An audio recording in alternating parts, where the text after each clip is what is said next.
Szóval itt egy élő bejelentkezés az állvány tetejéről, kivételesen magyarul, mert sokan kérdezték, hogy miért angolul teszem fel a videóimat az építkezésről. Egyrészt azért, mert nagyobb közönséget ér el.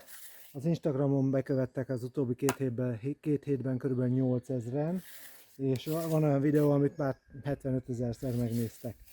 És úgy gondolom, hogy így talán nagyobb közönséghez eljut ez a vállalkozás. Másrészt a rokonaimnak, édesanyámnak, gyerekeimnek szeretném, meg a volt feleség, ilyen nem nekik nem, mert ők nem aggódnak, hanem azoknak, akik aggódnak értem, hogy bírom, nem kell aggódni, tudom, hogy nem egyedül kéne csinálni, de hát basszus, így jött ki a helyzet, nem tudok többet ráfordítani, nem tudok felvenni kivitelezőt vagy segédmunkást, tehát nyomatom egyedül.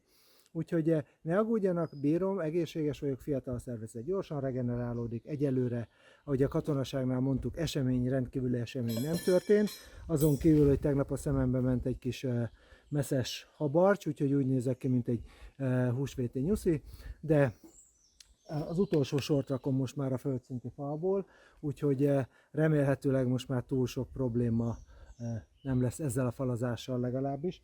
Kurva nehezek ezek a izék, mutatok egyet, hogy rakok be a 30 kilós darabot.